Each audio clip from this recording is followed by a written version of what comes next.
soir, on ira à Koumassi. En cette saison de pluie, dur quotidien pour les populations de cette commune. Voirie fortement dégradée par les eaux usées et pluviales, caniveau bouché. On en parle donc ce soir. Un braquage portant sur la somme de 4 millions de francs CFA. Les faits se déroulent à Guiglo, dans l'ouest du pays. Les auteurs interpellés et la victime aussi. Vous saurez tout dans ce journal. Et pour l'éphéméride, l'on s'intéressera à la Mauritanie. 5 juillet 1980, le pays décide officiellement d'abolir l'esclavage sur son territoire.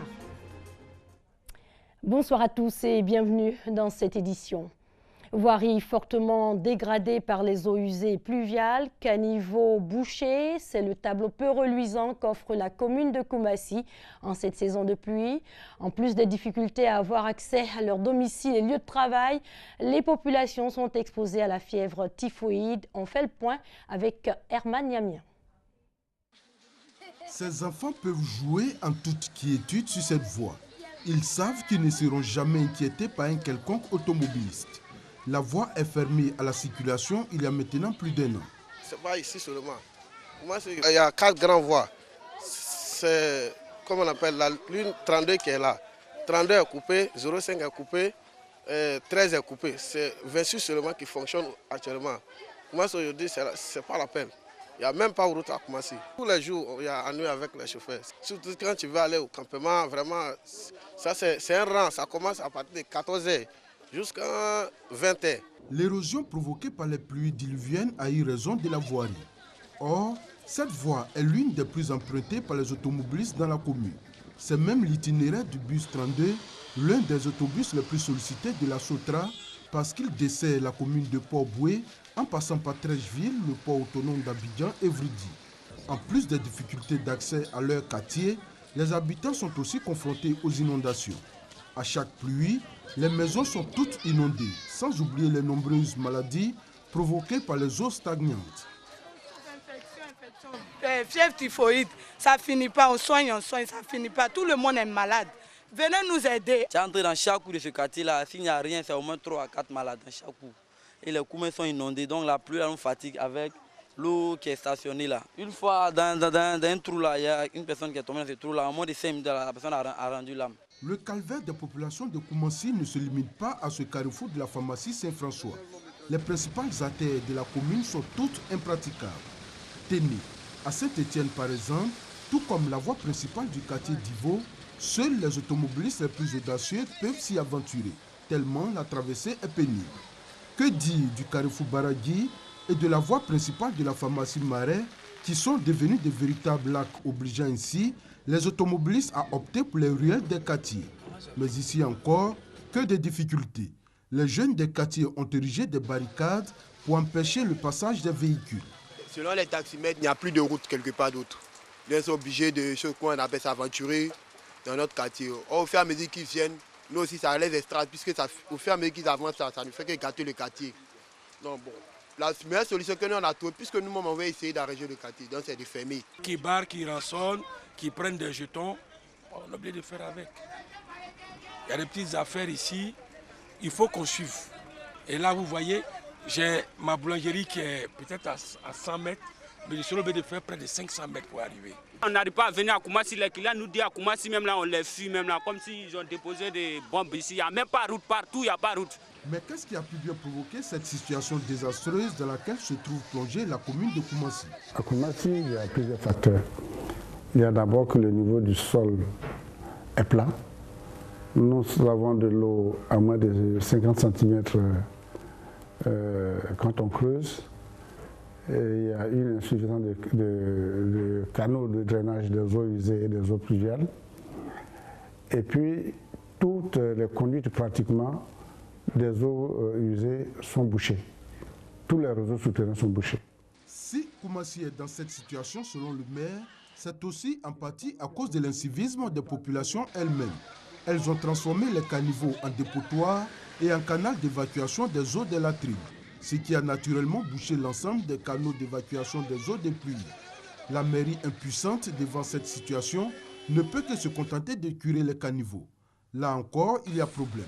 La décharge d'Aquedo n'accepte pas les déchets des caniveaux. Ceux qui doivent transporter les ordures ils ne sont pas habilités à transporter du sable. Et les produits de curage, essentiellement, c'est du sable. Et donc, ça pose des problèmes au niveau de la logistique. Et quand ils envoient, quelquefois, on les refuse. Il faut qu'on parlemente, il faut qu'on plaide pour que ça soit accepté. Donc, toutes ces choses-là nous créent d'énormes difficultés. C'est d'ici que part tout le problème de Koumassi. Le canal d'Anoumambo, censé drainer toutes les eaux de la commune, est totalement bouché. Mais pire, les populations elles-mêmes ont construit des maisons sur le passage naturel de l'eau, ce qui ne facilite pas l'évacuation des eaux en cas de pluie. La fin du calvaire des populations n'est donc pas pour demain. Le porte-parole du gouvernement l'a dit, pendant ces saisons pluvieuses, aucune initiative pérenne ne peut être trouvée. Les habitants de Koumassi devront donc prendre leur mal en patience. Les faits se déroulent dans la région de l'Ouest. 2 individus braquent un pisteur de café cacao à Guiglo. Ils le dépouillent d'une somme de 4 millions de francs CFA. Les auteurs sont interpellés à Dieucoué, mais la victime aussi. Le braquage, en effet, aurait été planifié de concert avec elle. Le reportage d'Ève Boué, la correspondante de la RTI à Mans. Voici comment les faits se sont déroulés. Ces 2 individus arrivent de Dieucoué, l'un à bord de ce véhicule de type 4x4 et l'autre sur cette moto. Une fois à Guiglo, le véhicule est stationné devant le CHR, centre hospitalier régional, puis ils empruntent ensemble la moto jusqu'à cette station-service. Leur objectif, braquer cet autre individu, le dépouillant ainsi de la somme de 4 millions de francs CFA retirés à la banque une trentaine de minutes plus tôt pour le compte de son employeur. Après leur forfait, ils retournent au CHR, récupèrent la voiture et Cap est mis sur Dieucoué. Aussitôt informés, les commissariats de police de Guiglo et de Dieucoué mettent en place un dispositif. Et c'est au corridor d'entrée de Dieucoué que le motocycliste est interpellé par les forces de l'ordre. Il affirme que la moto appartient au conducteur du véhicule qui le suivait. Ce dernier, une fois au poste de contrôle, présente un laissez-passer spécial Force armée de Côte d'Ivoire FACI. Le véhicule est tout de même minutieusement fouillé et l'on y découvre une Kalachnikov, un pistolet automatique, des munitions, un ordinateur portable et la somme de 1 280 000 francs CFA. Mis aux arrêts, les 2 malfrats passent tout de suite aux aveux. Selon eux, la victime de l'attaque est en fait leur complice et que juste après le braquage, ils se sont tous les 3 retrouvés à la place Félix Houphouët-Boigny de Guiglo pour le partage du butin. 1 500 000 francs pour eux et 2 500 000 francs pour la supposée victime. Pendant ce temps à Guiglo, la victime, ignorant que ses agresseurs ont été arrêtés, se rend à la police porter plainte contre X avec certaines irrégularités dans ses déclarations. Il affirme que durant l'attaque, il aurait eu des coups de feu et qu'il aurait même été blessé par balle à la jambe. Déclaration démentie par des pompistes présents au moment des faits, l'attaque se serait déroulée sans le moindre coup de feu. Il est donc arrêté pour nécessité d'enquête, mais continue de nier les faits qui lui sont reprochés. L'enquête suit son cours. Les forces de sécurité, quant à elles, saluent les populations et les exhortent à toujours les aider à assurer leur sécurité. Dieucoué est un carrefour. Et étant à Dieucoué, les différents malfrats font des programmes. Faut-il y aller à Guiglo? Faut-il aller à Mans? Faut-il aller à Daloa? Donc c'est au niveau de Dieucoué que tout se passe. Donc nous demandons à la population de notre localité de vraiment nous faire confiance, de continuer à nous faire confiance, de nous donner beaucoup d'informations. Voilà, sans information, nous ne pouvons pas faire grand chose. Nous avons embarqué la population dans notre nouveau paradigme sécuritaire, qui est la police de proximité. Nous demandons à la population de toujours continuer à aider sa police, parce que nous sommes là pour elle. Il est aussi important de relever la réaction rapide des forces de sécurité de Dieucoué et de Guiglo, leur action conjointe et la franche collaboration entre les éléments des 2 commissariats de police. Toutes choses ayant permis d'aboutir à ces résultats. Plus de 150 000 étudiants issus des grandes écoles et universités vont bénéficier de soins gratuits sur une période de 6 mois. La phase pilote de la mise en œuvre de la couverture maladie universelle est ainsi lancée. Les centres de santé universitaires abritant la couverture maladie universelle ont été officiellement livrés. Soro Corona et Kwadio Kwame nous en disent un peu plus. Justin Kwame, étudiant à l'université Peleforo Gonkoulibaly, est absent des cours depuis 2 jours pour cause de maladie. Grâce à la CMU, couverture maladie universelle, il pourra se soigner gratuitement, chose impossible jusqu'au mois de juin dernier. Nous sommes des étudiants, on n'a pas les moyens. Je pense que l'État, en tout cas, a bien fait de créer cette structure. Comme Justin, plus de 150 000 autres étudiants des grandes écoles et universités ivoiriennes vont se soigner gratuitement en 6 mois. La santé n'a pas de prix et donc voir qu'une telle démarche a été menée pour amener les camarades étudiants à pouvoir se soigner à moins de coûts, nous disons merci au président de la République, merci à son gouvernement parce que c'est un projet de taille d'envergure. Ces étudiants vont expérimenter la phase pilote de la mise en œuvre de la couverture maladie universelle, la CEMU, un projet social cher au président de la République, Alassane Ouattara.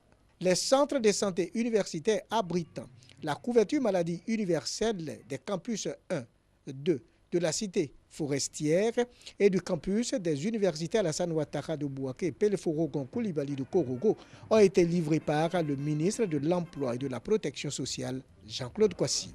Pour le ministre, la CEMU vient renforcer la protection sociale ivoirienne. Depuis le 25 avril 2017, la couverture maladie universelle est passée de l'étape de projet, dont certains, à un moment donné, ont pu douter, à l'étape expérimentale. La cotisation des étudiants, à raison de 1 000 francs CFA par étudiant et par mois, est à la charge de l'État de Côte d'Ivoire à hauteur de 900 millions de francs CFA pour les 6 mois de la phase expérimentale.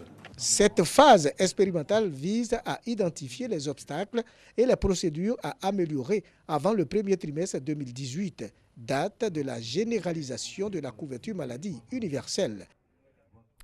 Ce drame en Centrafrique, au moins 77 personnes ont trouvé la mort dans l'accident d'un camion. Il s'agit d'un véhicule de 10 roues transportant des tonnes de marchandises et des personnes en partance pour le marché hebdomadaire de Malou. De nombreux blessés sont dans un état grave. Une enquête a été ouverte pour déterminer les causes de l'accident qui pourraient être liées à des défaillances techniques et à la surcharge. C'est grâce à elle que le droit à l'avortement a été autorisé en France. Grande dame de la vie politique française, Simone Veil est décédée le 30 juin dernier à l'âge de 89 ans. Cérémonie d'hommage aux invalides aujourd'hui. Simone Veil qui entrera au Panthéon où elle reposera aux côtés de son époux. Le 5 juillet 1980, la Mauritanie décide d'abolir l'esclavage sur son territoire. La République islamique est à l'époque le dernier pays à mettre officiellement fin à cette forme d'asservissement humain. Le sujet de votre éphéméride avec Moussa Konaté. 5 juillet 1980, l'esclavage définitivement aboli en Mauritanie. Une décision adoptée à Nouakchott par le Comité militaire de salut national, instance suprême sous la présidence du lieutenant-colonel Mohamed Kouna Ould Aïdala. L'esclavage était une plaie qu'il fallait penser, en plus des séries de problèmes politiques, économiques et sociaux dont souffrait la Mauritanie. En effet, une des composantes essentielles de la société mauritanienne est constituée par les Haratines, peuple de peau noire, ces esclaves affranchis qui continuent à être considérés comme leur propriété par nombre de leurs maîtres, les Maures. Il est arrivé parfois que des Haratines, ayant abandonné leur maître, leur soient restitués avec l'aide des autorités locales. Le gouvernement a donc pris cette décision car les conflits entre maîtres et esclaves obligeaient les autorités à intervenir régulièrement. Les derniers mois précédant l'abolition, les jeunes les plus évolués de la société mauritanienne ont manifesté contre la vente d'une esclave dans le nord du pays. Pour faciliter l'application de cette décision, le Conseil militaire de salut national a pris des précautions. Il a procédé à des consultations avec les oulémas, les juristes musulmans. L'abolition de l'esclavage a fait de la Mauritanie le dernier État à mettre officiellement fin à cette forme d'asservissement humain. Le pays veut ainsi améliorer son image de marque. La mesure a eu une portée psychologique, mais il reste encore au gouvernement de l'appliquer entièrement. Et pour clore ce journal, un mot sur les Jeux de la francophonie. 10 jours pour promouvoir la langue française, la diversité culturelle et linguistique. Les 8e Jeux de la francophonie, un rendez-vous mondial. Fin de cette édition, bonne soirée sur les antennes de l'RTI, la marque du service public.